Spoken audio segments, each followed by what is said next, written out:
उसी वह नर्सरी अगर नहीं होती, वह नर्सरी नहीं होती तो उनका इस मंडप में, अगर यह नर्सरी नहीं होती तो मैं आज आपके बधाई में यह बात को दावे के साथ कह सकता हूं कि सदन का कभी चेहरा नहीं देख सकते।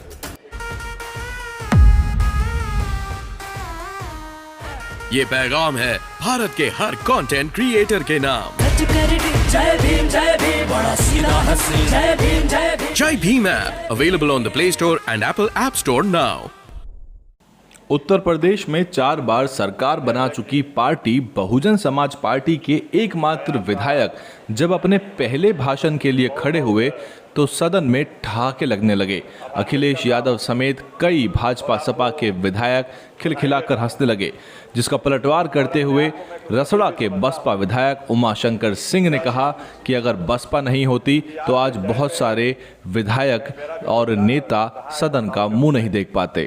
तो मैं ऐसे योग्य व्यक्ति के चयन में मेरी भी सहभागिता रही है, तो मैं अपने आप को भी धन्य समझता हूं और निश्चित रूप से मैं कह सकता हूं कि इस चेयर पे, इस कुर्सी पे पुराने जिस तरह से एक पद्धति चली आ रही है सम्मानित लोगों को आसीन कराना, उसमें आज हम सभी लोग मिलकर के सर्वसम्मति से इसको और आगे बढ़ाए हैं। इसलिए मैं अपने आप को नेता सदन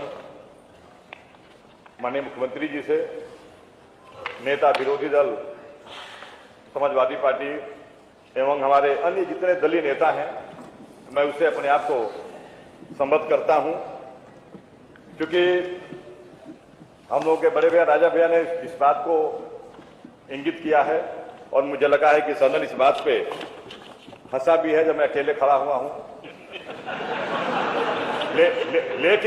लेकिन अभी चूंकि ये बात विवाद का, ये बात का समय आएगा, इस सदन में ऐसे ऐसे लोग भी हंसे हैं जिस नर्सरी से वो निकल करके जाके आज दूसरे दलों की शोभा बढ़ा रहे हैं। उसी वह नर्सरी अगर नहीं होती, वह नर्सरी नहीं होती तो उनका इस मंडप में, अगर यह नर्सरी नहीं होती तो मैं आज आपके बधाई में यह बात को दावे के साथ कह सकता हूं कि सदन का कभी चेहरा नहीं देख सकते थे। आज उनके मुंह से हंसी आ रही है। दूसरा,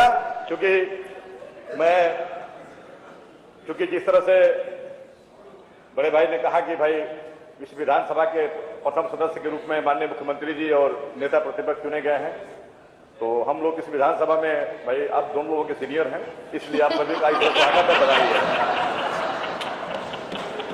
रह गए माननीय अध्यक्ष जी विपक्ष की बात, तो मुझे वो दिन याद है जब 2012 में नेता प्रतिपक्ष उधर बैठते थे, हम सब आपके साथ इधर बैठते थे और उस समय बहुत ही वरिष्ठ और सूझबूझ वाले जो अध्यक्ष माता प्रसाद पांडे जी उस चेयर पे आसीन थे। हम लोग देखे थे जब हम लोग शुरू में जब आए थे हाउस में, और हम लोगों के बीच में नहीं है स्वर्गीय हुकुम सिंह जी, अब इस सदन के सदस्य भी नहीं रह गए माननीय प्रमोद तिवारी जी। ये पहले गैलरियां बंद हुआ करती थी विपक्ष की तरफ की, अब केवल इसलिए कि कोई बेल में न जाने पाए। हम लोग उधर नेता प्रतिपक्ष की तरफ हम लोग पीछे बैठते थे। एक ऐसा इशू आया कि हम लोग जो बहुजन समाज पार्टी के थे लोग, वो गैलरी खुली थी, हम लोग पहले बेल में आ गए। और मुझे ये दिन याद है, आपका भी फोटो रखा हूं, आप सब और माननीय हुकुम सिंह जी जो नहीं हमारे बीच में, ये जो गैलरी बंद थी इसको डांट रहे थे, उसमें कहीं पैर उलझ गया। तो बाद में मुझे याद है कि बड़ा इसके लिए वाद विवाद हुआ कि ये तो भेदभाव हो रहा है, जो कम संख्या वाले लोग हैं उनके लिए गैलरी बंद कर दी गई है और जो अधिक संख्या वाले हैं उनके खोल दी गई है। हम लोग उस समय अधिक संख्या वाले में थे। तो आप लोगों के कहने पर फिर माननीय हमारे पूर्व विधानसभा अध्यक्ष जी ने उस गैलरी को उसी समय खुलवा दिया। तो खुलवा दिया, इसका मतलब हालांकि ये मैं देख रहा हूं खोलने का दुष्परिणाम भी है, जब जिसका मन है 2 पेपर उठाया तो से जाओ के आगे गैलरी में चला गया। तो इसमें निश्चित रूप से हम आपको विश्वास दिलाते हैं, क्योंकि सदन में अकेले जरूर हूं लेकिन सदन चलाने में आपका पूरा सहयोग करूंगा। निश्चित रूप से यह कह सकता हूं कि सत्ता पक्ष के पास अपरंपार संभावनाएं हैं अपनी बात रखने के लिए, और विपक्ष के पास, पूरे विपक्ष के पास जनता की समस्याओं को रखने के लिए इसके अलावा कोई भी फोरम नहीं है। और यह बात आप श्रीमान अध्यक्ष जी को विशेष रूप से ध्यान देना होगा कि हम विपक्ष का कैसे सम्मान बचे। ये जरूर है, ये हम लोग भी इस बात के लिए सोच रहे हैं कि भाई ना हम लोग ताली बजाने में हमारी आवाज उतर जा सकती है, ना इधर आ सकती है। पता लगे कि अगर ये लोग ना चाहें कि हम लोग ना बोले तो नहीं बोल पाएंगे, आप लोग चाहें कि हम लोग ना बोले तो हम लोग नहीं बोल पाएंगे। तो इसलिए चूंकि इसमें हम लोगों की इस बात की खुशी है, मैं देखा हूं उन दिनों में भी उसी चेयर से पिछले दिनों भी मैं देखा हूं कई बार हम लोगों के बहुत पूज्य श्री दीक्षित जी हुआ जो बैठा करते थे, तो दोनों तरफ से उधर से कुछ इशारा होता था कि आगे बढ़िए, वो बेचारे इधर देख करके अपने आप को असहज महसूस करते थे। और यही नहीं हुआ, अभी देखिए ये हमारे भाई लोग हंस रहे हैं, मैं वो भी दिन याद दिला दूं जब उस तरफ ये बैठे थे और माननीय संसदीय कार्य मंत्री के रूप में कोई और बैठते थे और यही माननीय पांडे साहब वहां बैठते थे। मैं कई बार देखा हूं कि ये माननीय पांडे जी इधर कुछ सुनना चाहते थे और इतनी तक नौबत आई कि माननीय संसदीय कार्य मंत्री जी अपने चेयर को छोड़ करके उठ के गुस्सा होकर चले गए। लेकिन मैं बधाई देता हूं ऐसे स्पीकर हमारे उस समय थे माननीय माता प्रसाद पांडे जी कि उन्होंने इधर ध्यान दिया, अपने संसदीय कार्य मंत्री की तरफ ध्यान नहीं दिया कि वो गुस्सा होकर चले जाए तो हम अपनी बात मान लें। वो कहे कि ठीक है कोई दूसरा संसदीय कार्य मंत्री के चेयर पर बैठ जाएगा, लेकिन हम विपक्ष की बात आप सुना करते थे। हालांकि आप उसके साक्षी हैं, आप थे और मेरा सौभाग्य था कि मैं आपके बगल में और माननीय आज संसदीय कार्य मंत्री जी हमारे बैठे हैं खन्ना जी, हम बगल में ही बैठते थे।